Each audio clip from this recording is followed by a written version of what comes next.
There's no limit to what one can accomplish if you don't mind who gets the credit.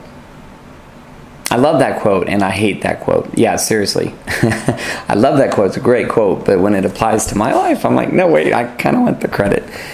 But it's good to remind ourselves, and okay, I'm reminding myself, you know, when life is rough and you kind of feel like, woe is me, you know, throw ashes on your head and pretend like you're Job because your car won't start or you can't find your keys, all right? But it's good to remind ourselves, put things in perspective. Recently, I started to rewatch Schindler's List. That will put things in perspective very quick. All these sufferings that we're enduring, you know, with the lost keys or the bills or whatever is going on in life. You know, they pale in comparison to what other people have gone through. And, well, of course, today, as you can see, we're going to talk about the Inca underground tunnel system in the Andes Mountains, Machu Picchu. Oh, wait, no, I'm sorry. Wrong video. We're going to talk about World War II and the Battle of Midway.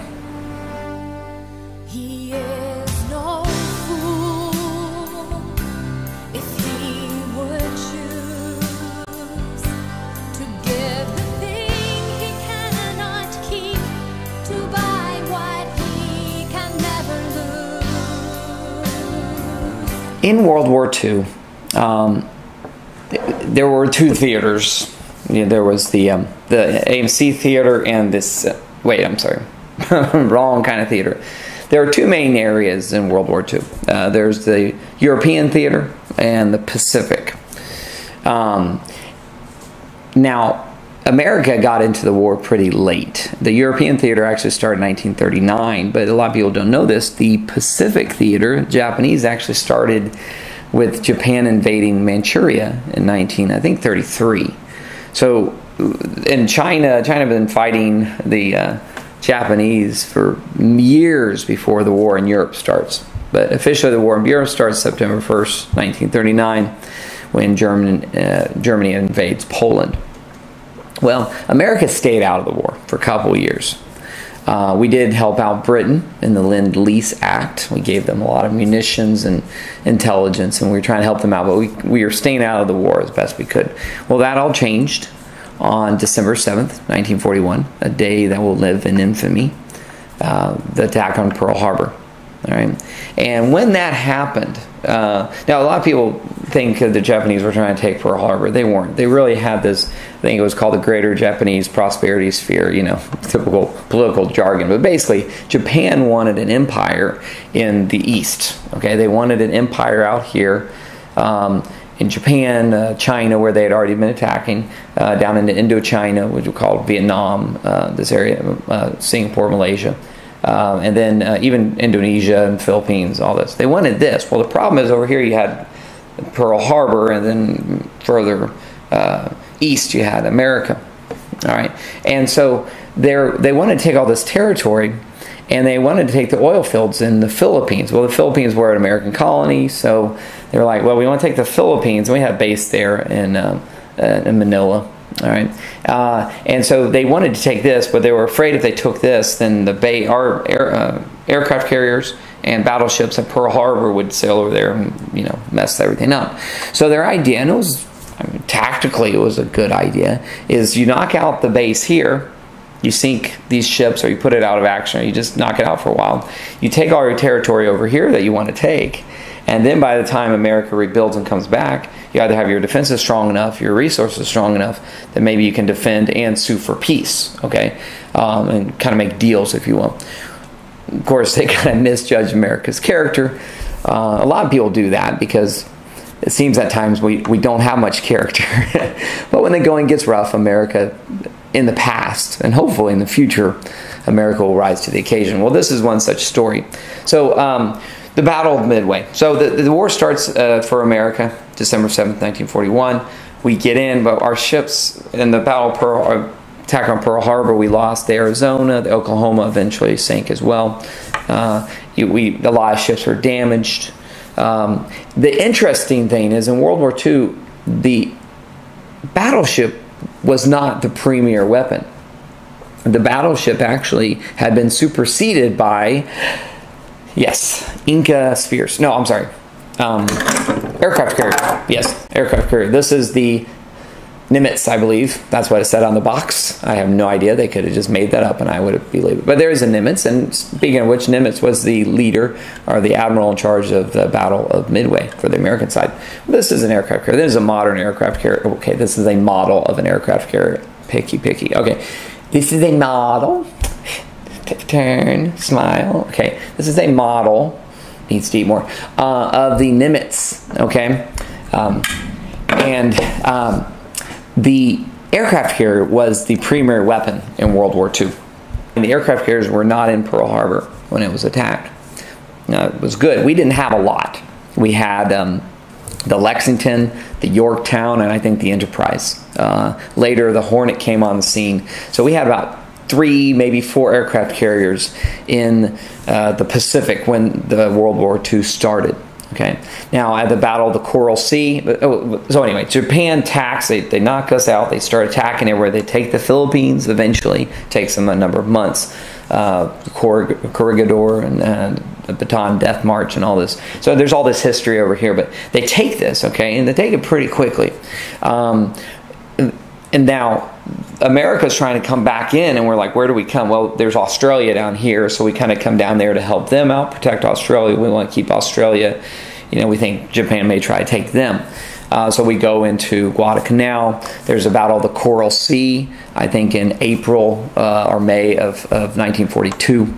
And that's where we lose the Lexington. The first Lexington. I actually visited the second Lexington, the second aircraft carrier named Lexington in Corpus Christi. I would highly recommend going to see that. And after this video, if you're curious, check that out. It's very, very fascinating. And there's some other aircraft carriers around on museums, other places. But here in Texas and the Midwest, you are the Central, the Buckle Bible Belt, the Lexington's down in Corpus Christi. Well, the Lexington #1 was sunk at the Battle of the Coral Sea. The Yorktown was heavily damaged, and so we kind of limp back. Well, so Japan has this plan. They want to take out our aircraft carriers because this is the premier weapon. If they can take out the aircraft carriers, because aircraft carriers, a battleship, all right, you can shoot a shell 50 miles, all right? Pretty impressive, right? Battleships one-on-one, you don't want to get in a one-on-one confrontation with battleship, all right? However, aircraft carriers can project power hundreds of miles in any direction using their airplanes, okay? And so aircraft carriers became the preeminent weapon. They still are. You know, I guess you could argue nuclear weapons, but as far as conventional weapons, the aircraft carrier is a premier weapon even to this day. Well, the Japanese wanted to sink our aircraft carriers. And so they devised a plan. They're going to lure, you know, whatever. They're going to trap us, okay? They're going to get us over here to defend Midway. And so there's an island, and it's between America and Japan. It's Midway. It's midway between. That's why it's called Midway. Okay, so it's just a small couple islands here, and I think some airlines used it before World War II to travel from America to Japan, and it was Midway. So it's called Midway, and there's an airfield on there. So the Japanese come up with this plan. They're going to attack Midway, and when we come to defend Midway, they're going to have these carriers waiting there, and those carriers are going to take out our aircraft carriers. Okay, nice little trap. The problem for the Japanese is we had a lot of nerds in America watching, what's that Japanese anime, right? We didn't watch anime back then. Who am I kidding? We were watching Woody Woodpecker and all that. But the nerds in America cracked the code. Think about that. Nerds in America cracked the Japanese code. That's the last time that's happened. Okay, but nerds in America, we cracked their code. We cracked their code, and so we knew we heard that we could translate. We could get their communication, and we found out. And this is a separate little story, but we found out that they were going to attack Midway. Pretty genius how they did that. Check that out. How they did it was amazing. And so they're going to attack Midway. So we're like, okay, well, they're going to trap our fleet. Well, we'll trap their fleet. and so that's what we did. All right, so they're coming for Midway. They attack the island. We send some planes from the island to attack them. We kind of find out where they are, and so the battle commences. Okay, so that's the setting. Now, the group of men I want to focus on was commanded by a man named John Waldron. Okay, and he was an older gentleman, probably in his 40s, and he'd been in the military, naval academies in the 20s, 24. He'd been in the military his whole life. And he was in charge of a group of torpedo bombers. Here's a picture of one, the Avenger. This is not one of them, but this is all they had at Hobbytown, so I went ahead and got this.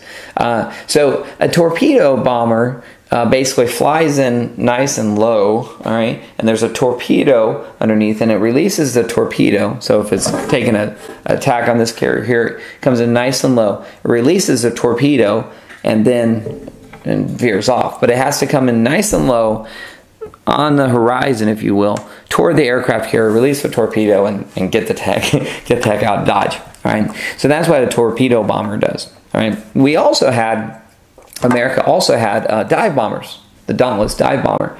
And a dive bomber does the exact opposite. Instead of coming from low, it comes up high, all right?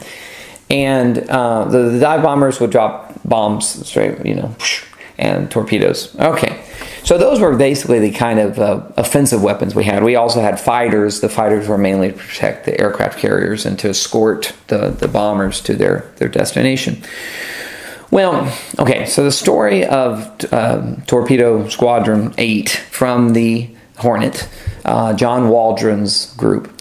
John Waldron, it was an interesting man. I've been researching him lately. We won't get into too much, but he had this sense of destiny. He had this sense of destiny, and he drilled it in his men. And he was like, we're going to do this. We're going to follow. They would go through it. He would drill them. He would get them ready. He would tell them what they're going to do, how they're going to do it. And there was a young group. The Hornet was the newest aircraft carrier, so it had the most inexperienced men and flight crews and so forth. But he drilled them, and he gave them this sense of destiny that they were going to, and if one falls out of the sky, we keep going. We're going to do our duty, and we're going to hit. If even if it's the last plane, we're going to hit our target. All right. So John Waldron was a commander of this group of 15 torpedo bombers, and they were on the Hornet. And the Battle of Midway, June 4th, 1942, they take off. They launched the torpedo bombers and the dive bombers. Well, there's an argument between John Waldron and the commander of the dive bombers and the captain of the ship about which way to go. Well, Waldron knows what to do, but no one listens to him. And Waldron, he argues, and the dive bombers go off this direction. All right. Well, actually, okay. So anyway, the dive bombers go off one direction, and Waldron and his group of torpedo bombers go this direction, and they go straight. They go straight at the Japanese fleet, and they dead on. And the dive bombers from the Hornet eventually run out of fuel and have to ditch. So they don't even participate in the battle because they get lost. But Waldron knows where he's going, and he leads his men toward the enemy fleet. Now, the enemy fleet was actually two fleets. They had the aircraft carriers in one group, and then they kept the battleships in a separate group, which was a tactical mistake. But the aircraft carriers were in one group, and there were four of them. So 4 Japanese aircraft carriers to 3 American aircraft carriers. It's kind of the makeup of the battle.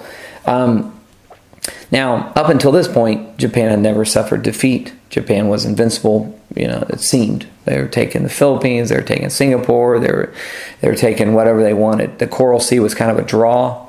Neither side really won that. But so the Battle of Midway, they're going to take another victory and sink our aircraft carriers. And Waldron's not going to let that happen.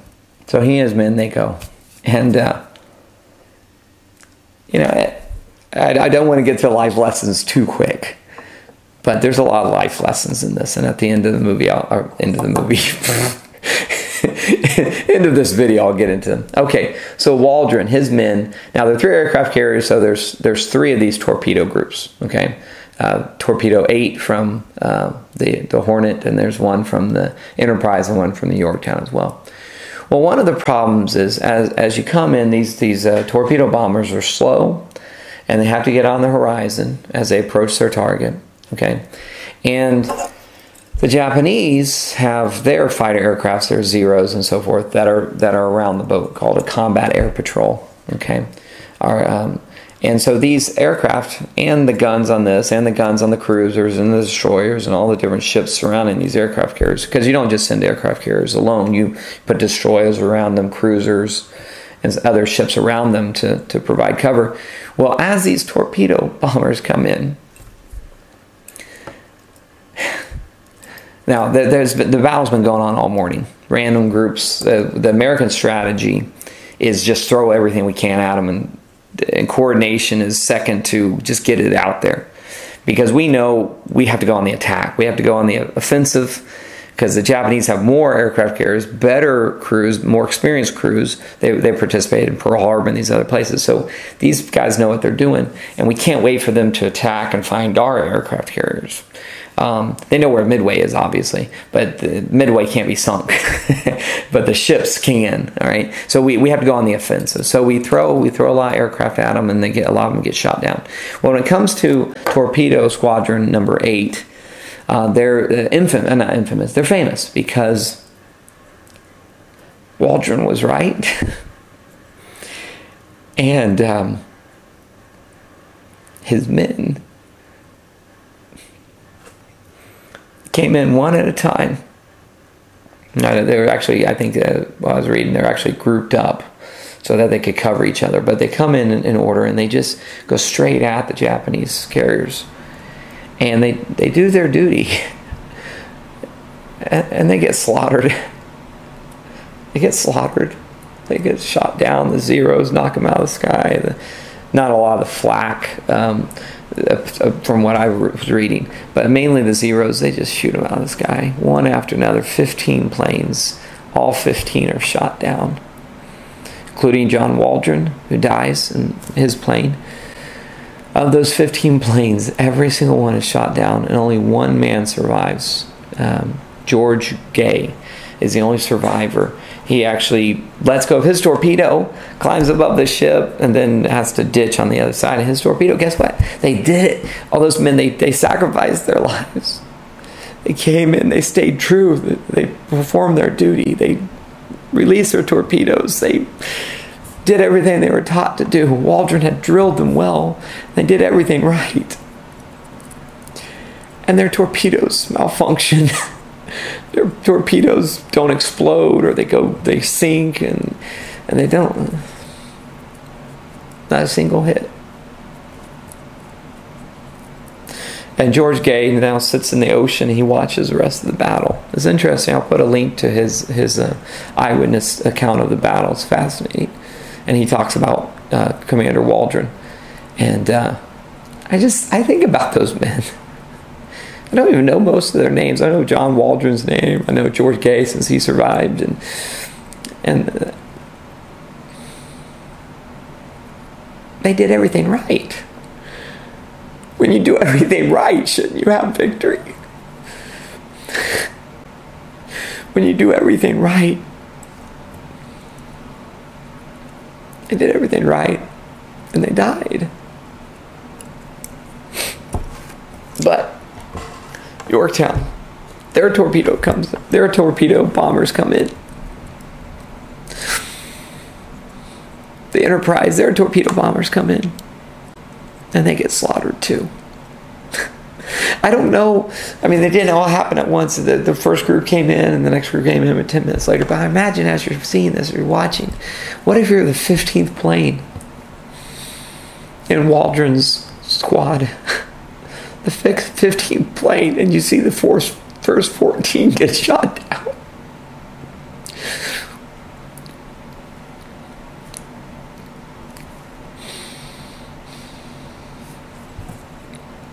And then the Yorktown, their squadron comes in, I think 12 out of 14, they get shot down. There's the Enterprise, 10 out of 12. Or maybe it was 10 out of 14 and 10 out of 12, I don't know. But it ended up, I did the math earlier, out of 41 torpedo bombers, 35 were shot down. And each of these torpedo bombers had 2 crew, 2 men. Now, some of the others in the other squadrons were rescued. George Gay, of course, was rescued from the Hornets squadron. 35 out of 41 torpedo bombers are shot down. And when I used to tell this to my students, I would stop at this point in the story because it doesn't seem fair. It doesn't seem right. They did their jobs. They did everything right. And yet they die and their torpedoes don't even work. Now, eventually they fixed the torpedo issue in other battles. These, the Avengers is what they're called eventually. They eventually did pretty well in the war, but at this point, the torpedoes don't even work. And 35 out of 41 are shot down. I'm sure some of them, I didn't do the research on all this, but 65, 70 men dead. For what? Kind of a waste, right? And, sometimes in life, things can be that way. But I'm not going to give the life lesson yet. We'll save that for a little bit. The good news is the battle's not over yet. Because what happens is, although they failed in their primary objective, which was to hit the boats with torpedoes, and it's not their fault they failed. The torpedoes failed. There's a lot of other issues. But they did their duty, and 65, 70 men gave their lives doing their duty. But here's the thing. Because they were attacked, and the Japanese did a couple things. It forced the Japanese to maneuver. All right, it forced the Japanese ships to, which prevented them from landing planes and taking planes off. Because while you're under attack, you can't really land planes and take planes off. You're kind of in a bad thing there, and you're moving. So it caused the Japanese to have to maneuver. And it also it got the Zeros, the combat air patrol. So the Zeros actually, when you study these in World War II, the strategy of the Japanese, they'd come up high and they'd come down on you. All right, and in airplanes, if you watch any kind of dogfighting movie like Tuskegee Airmen or one of these, in a dogfighting, you want to get up high and you want to come down on your enemy. You want to use height acceleration to come down. All right. Well, because these torpedo bombers are down here, the Zeros, which are flying up here, they have to come down and they shoot these guys out of the sky. Well, now a lot of the Zeros are on the deck or low altitude. They're also running out of ammunition. They're running out of fuel. Okay, and this is where there's no limit to what you can accomplish. If you don't mind who gets the credit.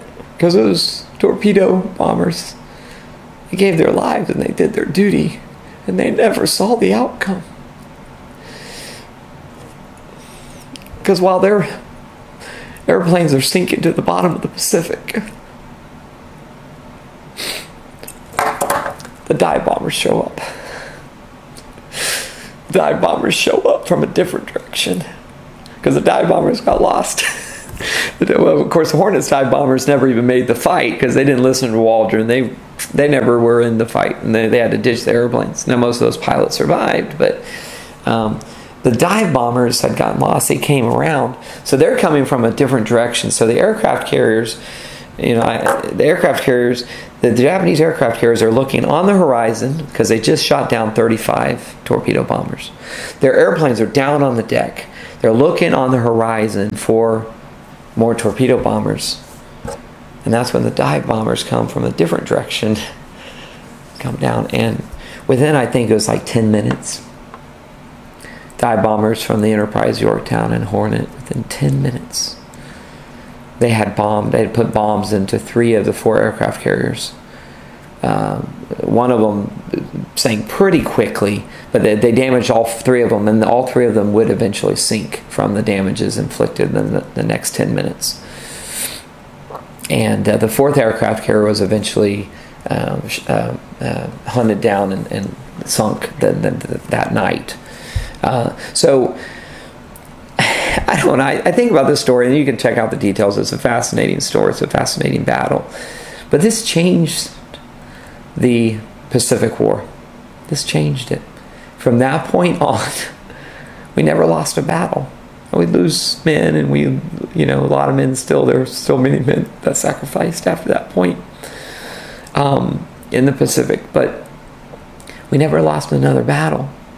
And the Japanese never really won another battle. I mean, there may have been some skirmishes here and there that the Japanese won. I can think of a couple off the top of my head, but as far as a major battle, we never lost another one. And it goes back to that squadron of men, those 3 squadrons really, that gave their lives, and they didn't mind who got the credit, and they did the right thing. And doing the right thing cost them their lives. Of course, we look at the example of Jesus. He did the right thing, and it cost him his life. Stephen, one of the most powerful sermons ever preached, and the reception was stony. Hard crowd. But they did their duty, and because they did their duty, America won that battle. So the life lesson, and I kind of already gave it away in many ways, but we've got to decide. I've got to decide when I'm throwing these pity parties for myself. Party for one. Am I going to do my duty? Am I going to do what I'm called to do, what I'm instructed to do? Now, as a follower of Jesus, I believe that God has called me to do certain things. And I have been doing those this year. And in the last few years, I've been more confident and determined to do the things God's called me to do. And it's cost me. I haven't been shot out of the sky by zeros. But I've been, some other things have happened. And we got to decide. I think we all have to eventually maybe decide, do we want the credit? Or will we do our duty and leave that vindication, if you will, up to God? Because Waldron is now vindicated. He was eventually awarded the Navy Cross, I believe. Some airfields were named after him, and of course I'm talking about him now in 2016, even though he's been dead for 75 years. Yeah, 74 years. Yeah.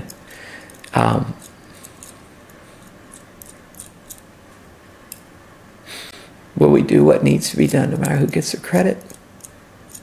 Ultimately, as a Christian, the credit goes to Christ, to God. But it's interesting. He says, the Bible says, I'll share my glory with no man. And yet, he remembers his servants. And the Bible is full of people that he acknowledges. And in the end, it says, if you confess me before men, I'll confess you before my Father. Jesus says this, I'll confess you before my Father in heaven. So although he doesn't have to give us any credit, the Bible says he does. And we see that in the life. We see that in Hebrews, the Hall of Faith. And, anyway. So that's the Battle of Midway, Torpedo Squadron 8. At the end of that battle, I was just reading this on Wikipedia, over 3,000 Japanese lost their lives. And around 300 Americans. 20% of them or so were on those torpedo planes.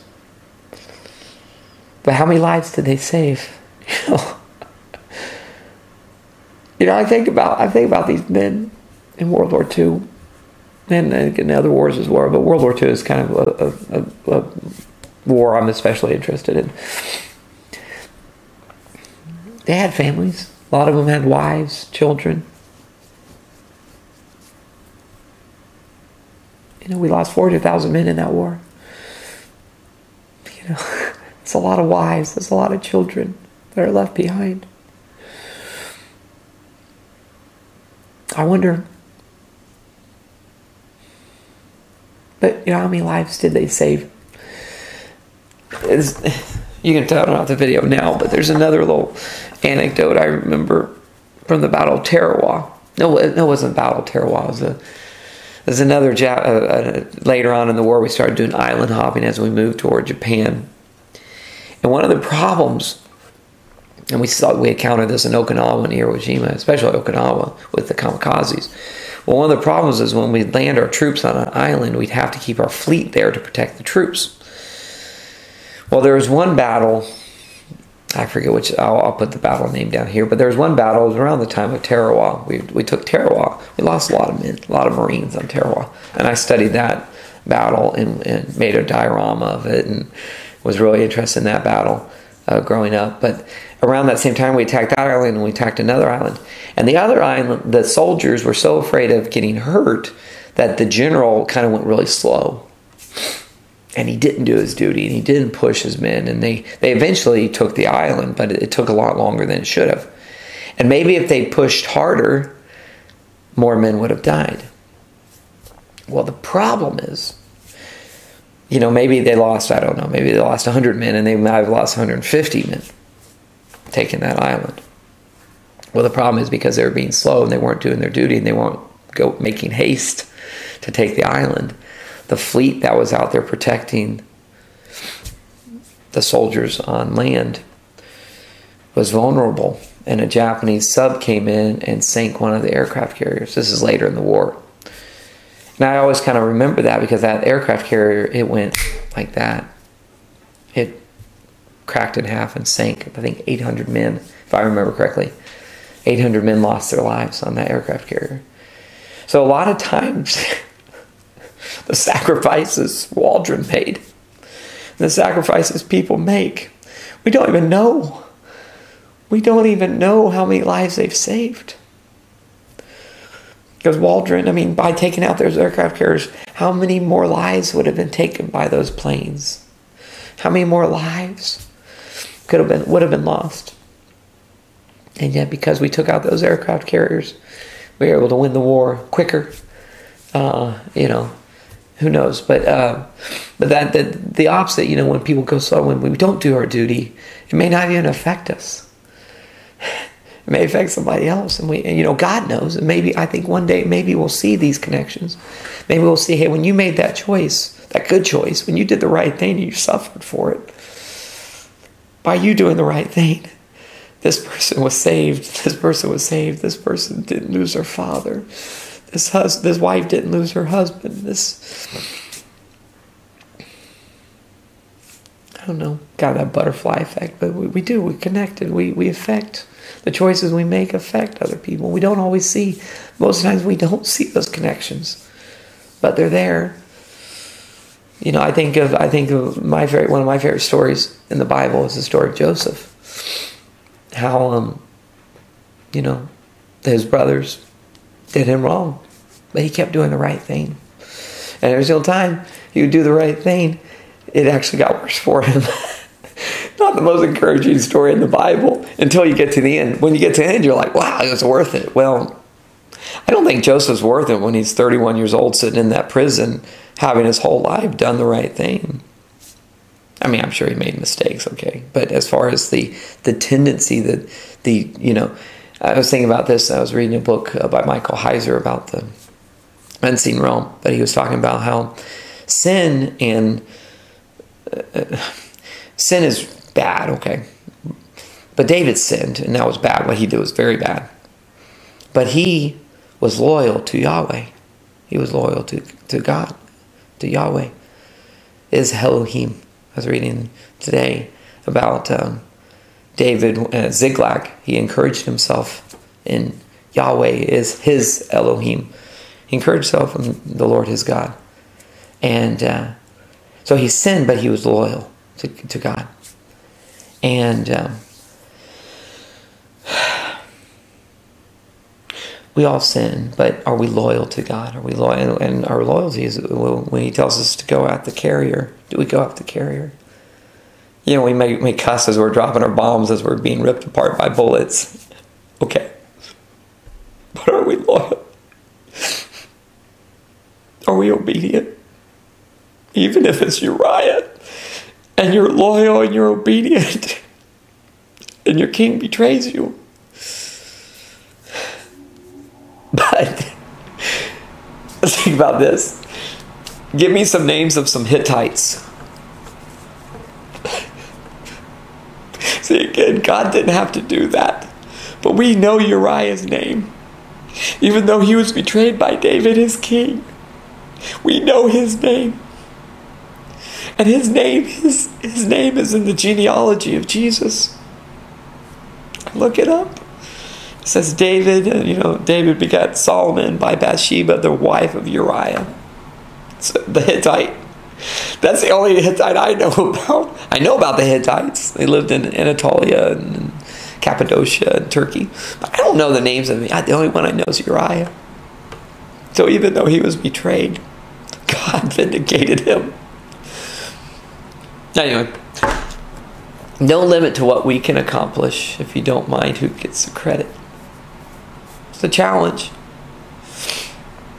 Thanks for joining me. Let me know if you see any other life lessons. There are a lot of life lessons in the story about Midway. Put them in the comments below. I'm going to try to make more videos like this. Hopefully a little quicker videos. But thank you and God bless. Shalom.